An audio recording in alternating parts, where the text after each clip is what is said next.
구독자 여러분들 안녕하십니까. 축구토토 승무패 전문 분석팀 S버프입니다. 이번 회차는 49회차 챔피언스 리그로 구성이 되어 있고요. 지난 주말 좀 클럽들이 무너지면서 이변이 아주 많이 발생했었죠. 그래서 48회차, 2월 회차가 됐습니다.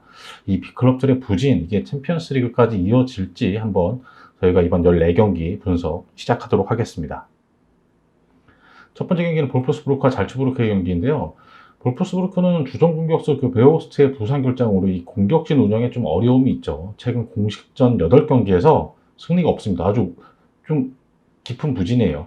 지난 주말 레버쿠젠 상대로 9경기 만에 승리를 거둘 정도로 최근 이 볼프스부르크의 전력이 굉장히 불안정했습니다. 그리고 중앙 미드필더 스칼저와 레프트백 제롬의 부상 이탈로 수비 밸런스도 되게 좀 약해져 있는 상황이죠. 잘츠부르크는 올 시즌 개막 후 공식전에서 패배가 없습니다. 이 잠재력이 풍부한 어린 선수들 위주로 구성된 팀인 만큼 좀 창의적인 플레이가 많이 나오고 특히 공격력이 아주 막강하죠. 오카포로, 아데예미, 투톱의 골 결정력 굉장히 매섭습니다. 두 팀은 챔피언스리그 지난 매치데이 3 맞대결에서 잘츠부르크가 홈에서 우세하게 경기를 가져갔었죠. 볼프스부르크 수비 미스를 놓치지 않고 아데예미가 경기 초반 골을 터뜨리면서 아주 손쉽게 가져갔습니다. 잘츠부르크의 공간 집체에 볼프스 수비 라인이 전혀 대처를 못했죠. 볼프스의 느린 수비 속도로는 잘츠의 공세를 감당하기가 좀 힘들어 보입니다. 더군다나 부상자가 너무 많아요. 볼프스부르크가 당분간은 지난 시즌 경기력을 발휘하기 어려워 보이네요. 이 경기 볼프스부르크의 패 예상합니다. 두 번째 경기는 말메와 첼시 경기인데요. 이 경기는 전력 차이가 좀 크게 나는 경기죠. 말메는 스웨덴 리그 1위를 달리고 있긴 한데 아직 챔피언스 리그에서 비비기에는 좀 전력이 무리가 있습니다. 근데 첼시가 루카쿠하고 베르너, 그 다음에 코바치치가 부상으로 이번 경기 출전이 좀 불가능한 상황입니다. 마운트 역시 선발 출전은 좀 어려워 보인다라는 현지 전망이에요. 지난 주말 리그 뉴캐슬 원정에서도 이들을 빼고 하베르츠, 오도이, 조르징요 이런 선수들이 대체 출전했는데 그래도 3대0 완승을 거뒀죠.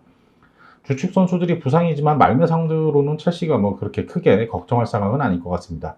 지난 매치데이 3 맞대결에서도 첼시가 조르징요하고 캉테 이 콤비가 중원을 장악하면서 압도적인 경기를 펼쳤죠. 말메가 이제 5백 형태의 수비적으로 나서서 박스 안에 공간이 잘 안 나오긴 했어요. 첼시가 공격을 할 때. 근데 이거 공간이 잘 안 나오긴 했는데 중원의 2선 자원들하고 센터백 자원들이 적극적으로 공격에 가담하면서 틈새를 찾아냈죠. 주 공격 라인의 결정이 아쉽긴 한데 최근에 하베르츠의 컨디션이 좀 많이 올라오고 좋은 모습이었던 만큼 말메 상대로 득점을 터뜨리는 데는 문제가 없을 것 같네요. 이 경기 말메 패 예상합니다. 세 번째 경기는 디나모 키예프와 바르셀로나의 경기인데요. 디나모 키예프가 자국 리그에서는 무패로 리그 1위를 달리고 있죠. 힘과 속도를 앞세운 공격적인 축구로 다득점 경기를 좀 많이 펼쳐요. 다만 챔피언스 리그에서는 전력차를 넘어서지 못하면서 좀 부진한 모습이죠. 바르샤는 좀처럼 부진해서 벗어나지 못하고 있습니다. 올 시즌. 최근 리그에서는 승격팀 라요한테 발목을 잡혔고 항상 강등권 싸움을 하고 있는 알라베스랑도 비기고 말았죠. 이 특유의 패스 플레이로 점유율을 높게 가져가고 슈팅 시도도 많이 하긴 하는데 이 골 결정력이 너무 떨어지고 있습니다. 부상자도 많이 발생하면서 이번 경기 어떻게 베스트 11을 꾸릴지도 조금 궁금해지기도 하네요. 매치데이 3 맞대결에서는 키예프가 역습 위주로 나서고 바르샤가 경기를 지배하긴 했지만 바르샤 골 결정력 부족으로 좀 어려운 경기를 했죠. 박스 안에서 오밀 점이나 원투 패스 플레이가 안 되고 크로스 의존도가 높았습니다. 바르셀로나답지 않은 경기였죠. 코너킥 상황이 이어지면서 피케가 슬라이딩 골로 결승골을 뽑아내긴 했습니다. 바르샤가 다시 부상자들이 많아지면서 공격진 구성이 어려운 상황입니다. 홈 경기인 만큼 디나모 키예프가 브얄스키나 치경쿠퍼 같은 2선 자원들의 활약을 통해서 이 경기 뒤집을 가능성도 커 보이네요. 이 경기 승패가 갈릴 것 같습니다. 네 번째 경기는 바이에른 뮌헨과 벤피카의 경기인데요. 바이에른 뮌헨이 최근 컵대회에서 뮌헨글라드한테 5대0 대패를 당했죠. 이거 바이에른 뮌헨 수비 라인에서 좀처럼 나오지 않아야 될 실수들이 겹치면서 무너지고 말았습니다. 근데 역시 강팀은 강팀인 게 이어진 주말 리그 경기에서 바로 회복하면서 유니온 베를린을 상대로 5대2 대승을 거뒀죠. 확실한 골게터 레반도프스키가 버티고 있고 키미치, 밀러 이런 노련한 중원 자원들의 조합으로 아주 강력한 경기력을 보여주고 있죠. 벤피카는 최근 리그에서 주춤하며 3위로 좀 내려앉았죠. 챔스, 리그컵, 리그 이걸 병행하면서 좀 선수들이 지친 기색이 있습니다. 그래도 누네즈와 라파실바의 개인기를 앞세운 공격력은 굉장히 매서운 편이에요. 두 팀이 지난 매치들이 3 맞대결에서는 벤피카가 홈인데도 불구하고 완전하게 밀렸죠. 전력 차이가 나는 만큼 어쩔 수 없었죠. 뮌헨의 공격 전개에 전혀 대처를 하지 못했고 밀러의 패스 플레이에 흔들리면서 결국 4골 내주면서 0대4로 완패했죠. 미넨이 홈 경기에서 벤피카가 이변을 만들 가능성은 거의 없어 보입니다. 홈인 만큼 미넨이 다시 한번 다득점 승리가 예상되죠. 이 바이에른 미넨의 승 예상합니다. 다섯 번째 경기는 비아레알과 영부이스 경기입니다. 비아레알이 모레노의 부상으로 또 심각하게 흔들리고 있죠. 최근 리그 4경기에서 승리 없이 1무 3패입니다. 그나마 시즌 초에는 무승부가 좀 많았는데 이제 서서히 패배가 많아지고 있죠. 공격적으로 운영을 하고는 있는데 마무리가 안 되면서 상대 역습에 무너지는 이런 패턴이 반복이 돼요. 운영을 잘해놓고도 승점을 못 가져가죠. 영부이스도 최근 수비 조직이 흔들리며 리그에서 주춤하는 모양새죠. 시에바초와 엘리아의 득점력도 조금 침묵하면서 승리를 놓치고 있습니다. 영부이스 역시 챔스와 리그컵을 병행하기에는 스쿼드가 좀 얕은 것 같아요. 연이은 주중 경기로 체력적인 어려움이 있죠. 두 팀 지난 매치데이 3 맞대결에서는 비아레알이 원정 경기에서 이때는 모레노가 이제 부상 회복해서 경기를 뛰었거든요. 4대1 대승을 거뒀죠. 경기 초반 그 페드라자의 오버래핑 크로스로 손쉽게 앞서갔고 모레노도 이때 부상 복귀 신고골을 터뜨렸습니다. 영부이스도 홈인 만큼 물렀을 때는 그 측면 크로스를 통해서 공세를 펼쳤는데 이 제공권 장악을 했는데 헤딩 정확도가 좀 많이 떨어졌었죠. 비아레알이 최근 흔들리고 있지만 중원의 짜임새는 나쁘지가 않습니다. 모레노가 없긴 하지만 영부이스의 느린 수비 라인을 상대로는 충분히 득점이 가능할 것으로 보여지거든요. 그런데 최근 비아레알이 경기력 기복이 굉장히 심했어요. 그래서 이 경기는 비아레알이 우세하긴 한데 무승부 가능성도 굉장히 커 보입니다. 비아레알이 승부 예상합니다. 여섯 번째 경기는 아탈란타와 맨유의 경기인데요. 최근 주춤하고 있는 두 팀이죠. 아탈란타는 그 자파타가 이끄는 공격진의 활약은 좋지만 수비 라인에서 실수가 나오면 그 붙잡히는 경기들이 생겼죠. 베라트, 고센, 하산 이런 주축 수비 자원들의 부상 이탈로 약간 주권과 수비 밸런스, 특히 왼쪽 측면 수비가 조금 안 좋은 상황이죠. 맨유는 홈에서 리버풀에게 5대0 참패를 당하고 감독 경질설의 불화설까지 내용이 끊이지 않고 있는데 주말 리그 토트넘 원정 경기에서 3호 전술로 변화를 가져가며 3대0 완성을 거뒀죠.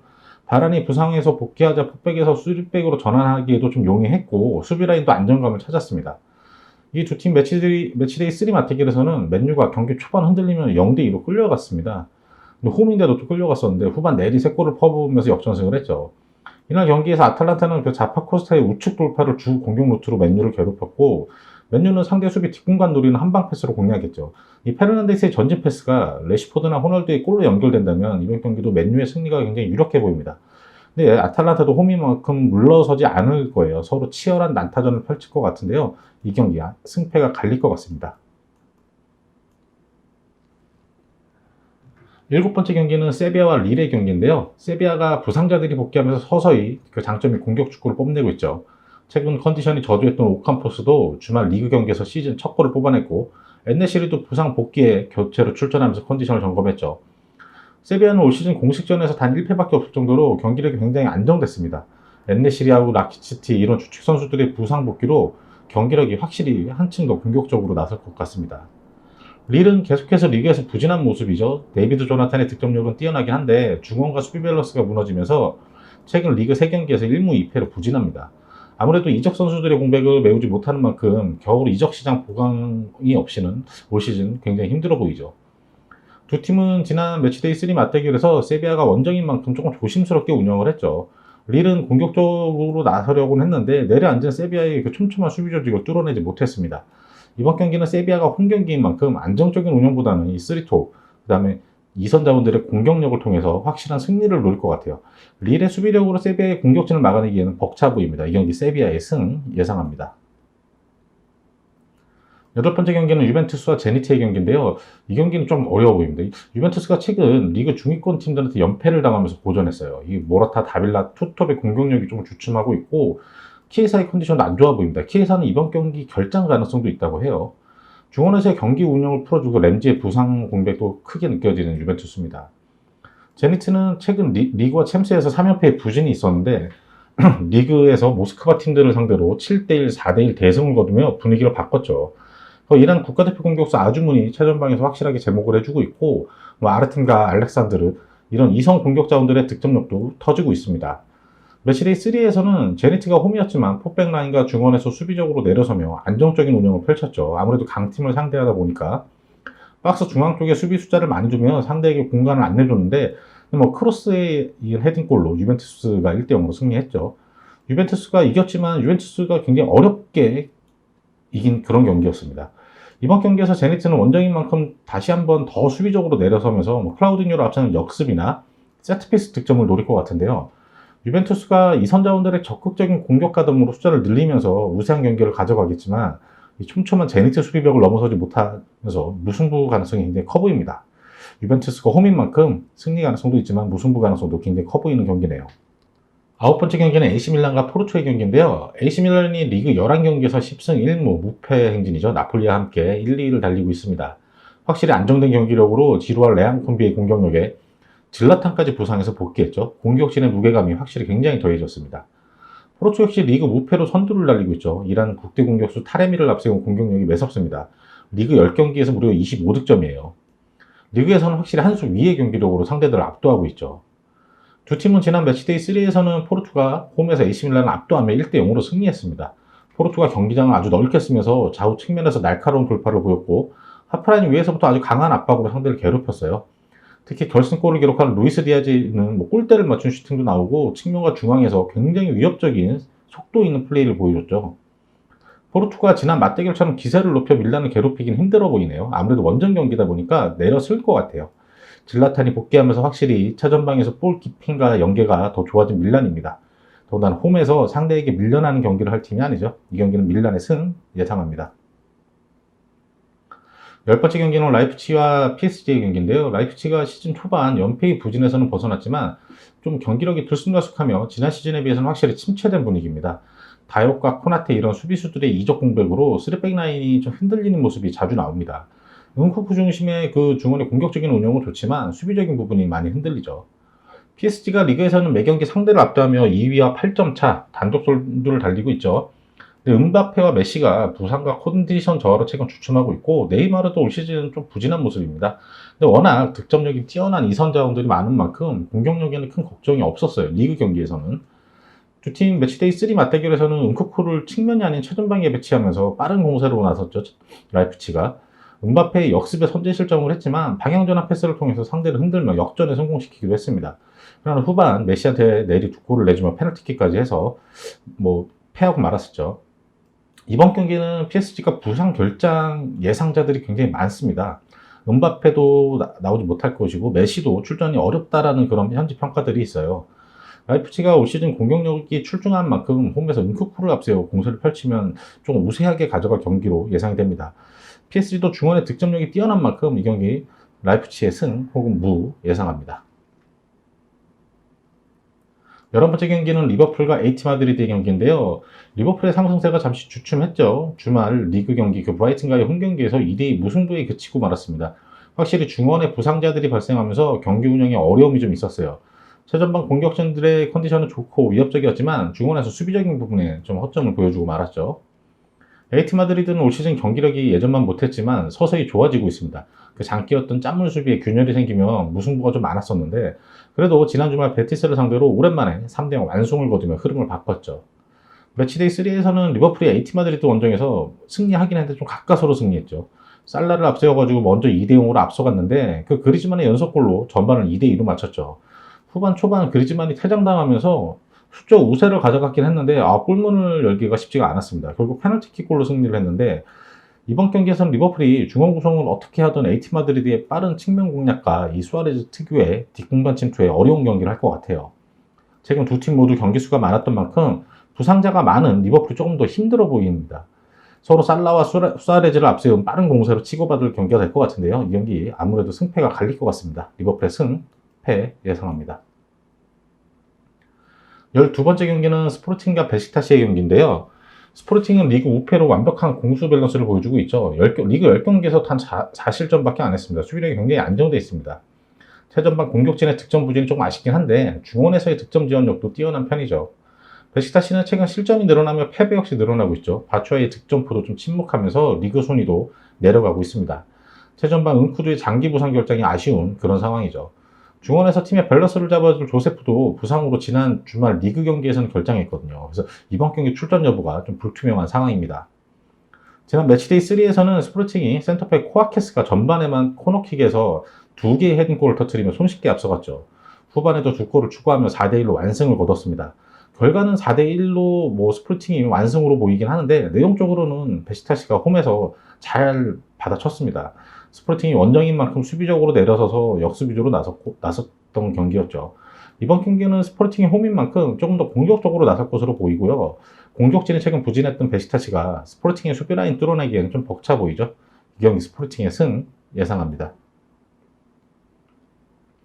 13번째 경기는 도르트문트와 아약스의 경기죠. 도르트문트가 위기가 찾아왔습니다. 팀의 기둥인 홀란드가 부상으로 장기 결장이 예상되죠. 토르간 하자드와 루이스가 투톱으로 나서며 공격진을 구성하고 있지만 홀란드의 파괴력과는 비교할 수 없습니다. 홀란드가 부상 이탈 후 리그에서 아르미나하고 쾰른 이런 약체들과의 경기였던 만큼 이승을 거두긴 했는데 상위권 팀들과의 경기에서는 이 홀란드의 공백이 드러나게 될 거예요. 아약스는 올 시즌 완벽한 수비 밸런스죠. 리그 11경기에서 단 2실점이고 챔피언스 리그도 3경기에서 단 1실점이에요. 굉장히 견고합니다. 그 팀버와 마르티네즈 이 두 센터백 중심의 풀백이 안정적이기도 하고 이 또 풀백들은 오버래핑도 굉장히 공격적입니다. 매치데이 3에서는 아약스가 홈에서 공격적인 운영으로 전반 초반 상대 자책골을 시작으로 4대0 완승을 거뒀죠. 중원에서 베르기스의 공격 가담과 패스 플레이가 뛰어났고 할로의 톱 플레이도 굉장히 좋았습니다. 도르트문트가 홈에서 치욕을 대갚아 주려고 하겠지만 도르트문트도 부상자가 너무 많아요. 주축 자원 중에 부상자 없이 풀 전력을 구성할 수 있는 아약스가 우세하게 가져갈 그럴 경기입니다. 이 경기 도르트문트의 패 예상합니다.